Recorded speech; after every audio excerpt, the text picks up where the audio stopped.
ವೀಕ್ಷಕರೇ, very good morning. ಇದು 30 minutes 30 news. ನಾನು ಶರ್ಮಿತಾ ಶೆಟ್ಟಿ. ಪ್ರಮುಖ ವಿದ್ಯಮಾನಗಳ 30 ಸುದ್ದಿಯನ್ನು ಒಂದೊಂದಾಗಿ ನೋಡ್ತಾ ಹೋಗೋಣ. ಮಾಜಿ ಸಿಎಂ ಸಿದ್ದರಾಮಯ್ಯನವರಿಗೆ ಮತ್ತೆ ಕ್ಷೇತ್ರ ಟೆನ್ಷನ್ ಶುರುವಾಗಿದೆ. ಸಿದ್ದರಾಮಯ್ಯ ಕೋಲಾರದಿಂದ ಸ್ಪರ್ಧೆ ಮಾಡ್ತಾರೆ ಅಂತ ಹೇಳಲಾಗ್ತಾ ಇತ್ತು. ಆದರೆ ಸಿದ್ದರಾಮಯ್ಯಗೆ ಕೋಲಾರ ಸೇಫ್ ಅಲ್ಲ ಅಂತೆ. ಕೋಲಾರದಿಂದ ಸ್ಪರ್ಧೆ ಮಾಡಿದ್ರೆ ಸಿದ್ದರಾಮಯ್ಯ ಸೋಲ್ತಾರಂತೆ. ನಿಮ್ಮ ವಿರುದ್ಧ ವಿರೋಧಿಗಳು ಚಕ್ರವ್ಯೂಹ ಹೆಣಿತಾ ಇದ್ದಾರೆ. ಕೋಲಾರ ಬಿಟ್ಟು ಸೇಫ್ ಕ್ಷೇತ್ರ ನೋಡಿಕೊಂಡ್ರೆ ಒಳ್ಳೆಯದು ಅಂತ ರಾಹುಲ್ ಗಾಂಧಿ ಪರೋಕ್ಷವಾಗಿ ವರುಣಾದಿಂದ ಸ್ಪರ್ಧೆ ಮಾಡುವಂತೆ ಸಲಹೆಯನ್ನ ಕೊಟ್ಟಿದ್ದಾರಂತೆ.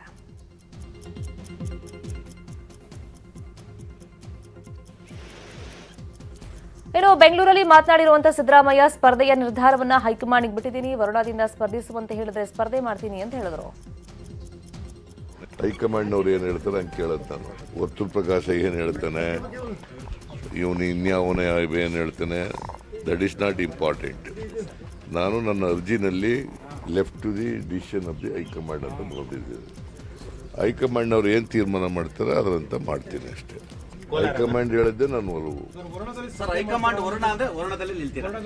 ಎಲ್ಲಿ ಹೇಳ್ತಾರೆ ಅಲ್ಲಿ ಬಾದಾಮಿಯಲ್ಲಿ ಹೇಳಿದ್ರು ಬಾದಾಮಿಯಲ್ಲಿ, ವರ್ಣಾದಲ್ಲಿ ಹೇಳಿದ್ರು ವರ್ಣಾದಲ್ಲಿ, ಕೋಲಾರದಲ್ಲಿ ಹೇಳಿದ್ರು ಕೋಲಾರದಲ್ಲಿ. ಮೋಸ್ಟ್ ಲೈಕ್ಲಿ 22nd ಮಾರ್ನಿಂಗ್ ಮೊದಲನೇ ಪಟ್ಟಿ ಬಿಡುಗಡೆ ಆಗುತ್ತೆ. ಒಂದು ಹೆಸರು ಇರ್ತಕ್ಕಂಥ ಯಾವುದೇ ಗೊಂದಲ ಇಲ್ಲದೆ ಇರ್ತಕ್ಕಂಥವನ್ನೆಲ್ಲ. ಇನ್ನು ಶಾಸಕ ಡಾಕ್ಟರ್ ಯತೀಂದ್ರ ಸಿದ್ದರಾಮಯ್ಯ ಮಾತನಾಡಿದ್ದು, ವರುಣಾ ಕ್ಷೇತ್ರಕ್ಕೆ ಬಂದ್ರೆ ಅವರಿಗೆ ಕ್ಷೇತ್ರ ಬಿಟ್ಕೊಡ್ತೀನಿ ಅಂತ ಹೇಳಿದ್ದಾರೆ. ಹೈಕಮಾಂಡ್ ಸೂಚನೆ ಕೊಟ್ಟರೆ ವರುಣಾಗೆ ಬಂದರೆ ನೀವು ಕ್ಷೇತ್ರ ಬಿಟ್ಕೊಡ್ತಾರೆ ಹೇಗೆ? ನಾನು ಇದನ್ನು ಆಗಲೇ ಸ್ಪಷ್ಟಪಡಿಸಿದ್ದೀನಿ. ಎಲ್ಲ ತೀರ್ಮಾನವೂ ಕೂಡ ಸಿದ್ದರಾಮಯ್ಯ ಅವರು ಬಿಟ್ಟಿದ್ದೀವಿ. ಅವರು ಯಾವುದೇ ಕ್ಷೇತ್ರ ಆಯ್ಕೆ ಮಾಡಿಕೊಂಡ್ರು ಕೂಡ ಆ ಕ್ಷೇತ್ರದಲ್ಲಿ ಅವರು ನಿಲ್ಲೋದಕ್ಕೆ ನಮ್ಮ ಪಕ್ಷದ ಎಲ್ಲ ಕಾರ್ಯಕರ್ತರು ಮತ್ತು ಆಯಾ ಕ್ಷೇತ್ರದ ನಾಯಕರುಗಳು ಅವರಿಗೆ ಸ್ವಾಗತ ಕೋರ್ತೇವೆ. ಕೋಲಾರದಿಂದ ಸ್ಪರ್ಧೆಗೆ ಸಿದ್ದರಾಮಯ್ಯ ಹಿಂದೇಟು ಹಿನ್ನೆಲೆಯಲ್ಲಿ ಶಾಸಕ ಶ್ರೀನಿವಾಸ್ ಗೌಡ ಬಹಿರಂಗವಾಗಿ ಬೇಸರವನ್ನ ವ್ಯಕ್ತಪಡಿಸಿದ್ದಾರೆ. ಸಿದ್ದರಾಮಯ್ಯ ಬಂದ್ರೆ ಮಾತ್ರ ಕೆಲಸ ಮಾಡ್ತೀನಿ, ಇಲ್ಲ ಅಂದ್ರೆ ರಾಜಕೀಯ ನಿವೃತ್ತಿ ಆಗುತ್ತೆ ಅಂತ ಹೇಳಿ ಘೋಷಣೆಯನ್ನ ಮಾಡಿದ್ದಾರೆ. ರಾಜ್ಯ ವಿಧಾನಸಭೆ ಚುನಾವಣೆಗೆ ಕಾಂಗ್ರೆಸ್ ಅಭ್ಯರ್ಥಿಗಳ ಮೊದಲ ಪಟ್ಟಿಯನ್ನ ಅಂತಿಮಗೊಳಿಸಲಾಗಿದೆ. ಯುಗಾದಿ ದಿನ ಅದನ್ನು ಪ್ರಕಟಿಸುವಂತ ನಿರೀಕ್ಷೆ ಇದೆ. ಸಂಖ್ಯಾಶಾಸ್ತ್ರವನ್ನ ಆಧರಿಸಿ 126 ಅಭ್ಯರ್ಥಿಗಳ ಮೊದಲ ಪಟ್ಟಿಯನ್ನ ಕಾಂಗ್ರೆಸ್ ಬಿಡುಗಡೆ ಮಾಡಲಿದೆ. ಇದಕ್ಕಾಗಿ ಹಬ್ಬದ ಶುಭ ದಿನವನ್ನೇ ಆಯ್ಕೆ ಮಾಡಿಕೊಳ್ಳಲಾಗಿದೆ ಅಂತ ಮೂಲಗಳು ತಿಳಿಸಿವೆ. ಬೆಂಗಳೂರಿನ ಪುಲಕೇಶಿನಗರ ಕಾಂಗ್ರೆಸ್ ಟಿಕೆಟ್ಗಾಗಿ ಬಿಗ್ ಫೈಟ್ ನಡೀತಾ ಇದೆ. ಅಖಂಡ ಶ್ರೀನಿವಾಸ ಮೂರ್ತಿ ಕ್ಷೇತ್ರದ ಮೇಲೆ ಕೆಎಚ್ ಮುನಿಯಪ್ಪ, ಪರಮೇಶ್ವರ್ ಕಣ್ಣಿಟ್ಟಿದ್ದಾರೆ. ಜೊತೆಗೆ ಸಂಪತ್ರಾಜ್, ಪ್ರಸನ್ನ ಕುಮಾರ್ ಕೂಡ ಟಿಕೆಟ್ಗಾಗಿ ತೀವ್ರ ಲಾಬಿ ನಡೆಸ್ತಾ ಇದ್ದಾರೆ. ಕ್ಷೇತ್ರ ಕೈ ತಪ್ಪುವ ಭೀತಿಯಲ್ಲಿ ಅಖಂಡ ಶ್ರೀನಿವಾಸ ಮೂರ್ತಿ ಸಿದ್ದು ನಿವಾಸಕ್ಕೆ ಭೇಟಿ ನೀಡಿ ಮಾತುಕತೆಯನ್ನ ನಡೆಸಿದ್ರು. ಬಳಿಕ ಮಾತನಾಡಿದ ಅಖಂಡ ಶ್ರೀನಿವಾಸ ಮೂರ್ತಿ, ನನಗೆ ಟಿಕೆಟ್ ಸಿಗುವಂತ ವಿಶ್ವಾಸ ಇದೆ ಅಂತ ಹೇಳಿದ್ದಾರೆ. ಹೈಕಮಾಂಡ್ ಇದೆ, ನಮ್ಮ ಜಮೀರಣ್ಣವರು ಇದ್ದಾರೆ, ಅಧ್ಯಕ್ಷ ಇದ್ದಾರೆ, ನಮ್ಗೇನು ತೊಂದರೆ ಇಲ್ಲ ಅಂತ ನಾವು ಹೇಳ್ತೇವೆ ಸರ್. ಬಹುತೇಕ ನಿಮಗೆ ಕ್ಲಿಯರ್ ಆಗುತ್ತೆ ಅಂತ? ಖಂಡಿತ ಆಗುತ್ತೆ ಸರ್. ಎಲ್ಲ ಪಟ್ಟಿಯಲ್ಲಿ ಆಗುತ್ತೆ ಸರ್? ಅದು ಕೇಳಬೇಕು, ಅದು ನೋಡಬೇಕು. ಸುಮ್ಮನೆ ಸಾಹೇಬನ್ ಮಾತಾಡ್ಸ್ಕೊಂಡು ಅನ್ನೋದು ಬಂದಿದ್ದೀನಿ ಅಷ್ಟೇ. ನಿಮಗೆ ವಿಶ್ವಾಸ ಇದೆ ಸರ್? ಖಂಡಿತ ಆಗುತ್ತೆ ಮೊದಲನೇ ಪಟ್ಟಿ.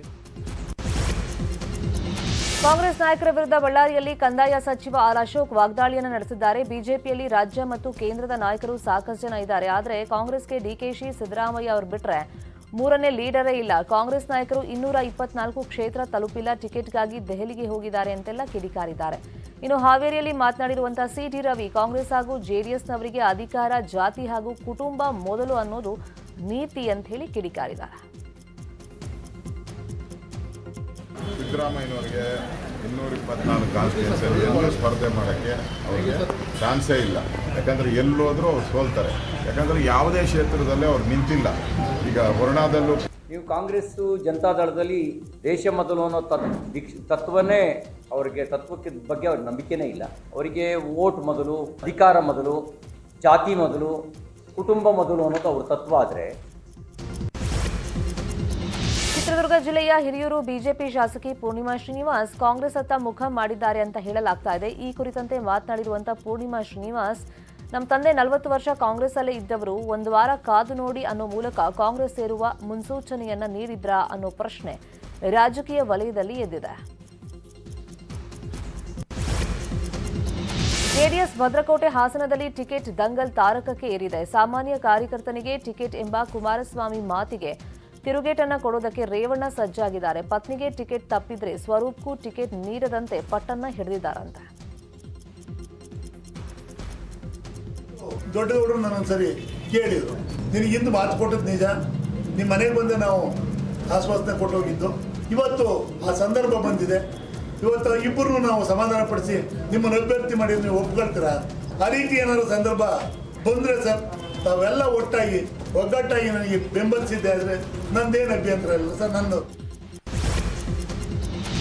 ಬೆಳಗಾವಿ ಜಿಲ್ಲೆಯ ಅಥಣಿ ಕ್ಷೇತ್ರದಲ್ಲಿ ಬಿಜೆಪಿ ಟಿಕೆಟ್ ಸಮರ ಜೋರಾಗಿದೆ. ಮಾಜಿ ಡಿಸಿಎಂ ಲಕ್ಷ್ಮಣ ಸವದಿ ಮುಸ್ಲಿಂ, ಲಿಂಗಾಯತ, ಹಾಲುಮತ, ಹಿಂದುಳಿದ ವರ್ಗಗಳ ಸಭೆಯನ್ನು ನಡೆಸಿದರು. ಈ ವೇಳೆ ಮಾತನಾಡಿದ ಸವದಿ, ಕುಮಟಳ್ಳಿ ರಮೇಶ್ ಜಾರಕಿಹೊಳಿ ವಿರುದ್ಧ ಕಿಡಿಕಾರಿದ್ದಾರೆ. ಯಾವಾಗ ನನ್ನ ಸ್ವಾಭಿಮಾನಕ್ಕೆ ಕದಲಿಕ್ಕೆ ಪ್ರಾರಂಭ ಆದಲ್ಲ, ಅವಾಗ ನಾನು ಎದ್ದು ಇವತ್ತು ನನ್ನ ಸ್ವಾಭಿಮಾನಕ್ಕೆ ಪ್ರಶ್ನೆ ಪ್ರಾರಂಭ ಆದಾಗ ಇವತ್ತು ನಾನು ನಿಮ್ಮನ್ನ ಅನಿವಾರ್ಯವಾಗಿ ನಿಮ್ಮನ್ನು ಕರಿಬೇಕಾದ್ದು, ನಿಮ್ಮನ್ನು ಕೂತು ನಿಮ್ಮಿಂದ ಅಭಿಪ್ರಾಯ ಸಂಗ್ರಹ ಮಾಡ್ತೀನಿ. ಇನ್ನು ನಾವೊಂದು ವಾರದಲ್ಲಿ ಎಲ್ಲಾ ಸಮಾಜದ ಅಭಿಪ್ರಾಯ ತಗೊಂಡು.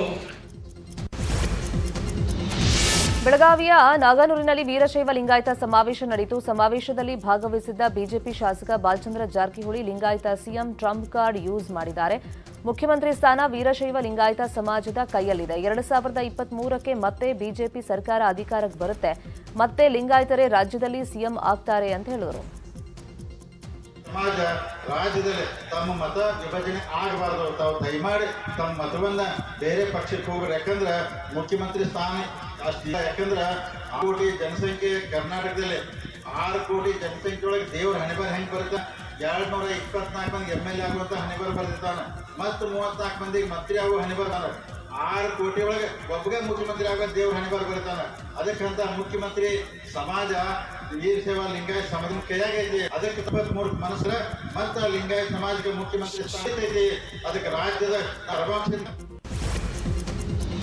ಈ ಬಾರಿ ಮೋದಿ ಮುಖ ನೋಡಿ ಓಟ್ ಹಾಕಿದ್ರೆ ಸುರಕ್ಷಿತವಾಗಿರ್ತೀರಿ ಅಂತ ಶಾಸಕ ಯತ್ನಾಳ್ ಸೂಚನೆ ಕೊಟ್ಟಿದ್ದಾರೆ. ವಿಜಯಪುರದಲ್ಲಿ ನಡೆದಂತ ಫಲಾನುಭವಿಗಳ ಸಮಾವೇಶದಲ್ಲಿ ಮಾತನಾಡಿದ ಅವರು, ಬಿಜೆಪಿಗೆ ಮತ ಹಾಕದಿದ್ರೆ ಪಾಕಿಸ್ತಾನ ದಿವಾಳಿಯಾದಂತೆ ಎಲ್ಲರೂ ಏಕ್ ಪೈಸೆ ದೇ ಅನ್ಬೇಕಾಗುತ್ತೆ ಅಂತ ಹೇಳಿದ್ದಾರೆ. ನಮ್ಮ ಶಾಶ್ವತ ಲಾಭ ಯಾರು ಕೊಟ್ಟಾರ? ನಮ್ಮ ಕುಟುಂಬನ ಉದ್ಧಾರ ಯಾರು ಮಾಡ್ಯಾರ? ಸಬ್ಕಾ ಸಾಥ್, ಸಬ್ಕಾ ವಿಕಾಸ್, ಸಬ್ಕಾ ಪ್ರಯಾಸ್. ಎಲ್ಲರೂ ಲಾಭ ತಗೊಂಡಿರಿ. ಇಲೆಕ್ಷನ್ ಬರೋಣ ಶೆಟಿ ಬ್ಯಾಡ್ರಿ ಕೆಲವು ಮಂದಿ. ಸೋಮ ಹೋಗಿ ನರೇಂದ್ರ ಮೋದಿ ಅವ್ರು ಮೊಟ್ಟು ನೋಡೋದ, ಒತ್ತೋದ, ನೀವು ಅಂದ್ರೆ ಸುರಕ್ಷಿತ ಇರ್ತೀರಿ. ಇಲ್ಲಕಂದ್ರೆ ಪಾಕಿಸ್ತಾನ ದಿವಾಳಿ ಆದಾಗ ನೀವು ಏಕ ಪೈಸಾ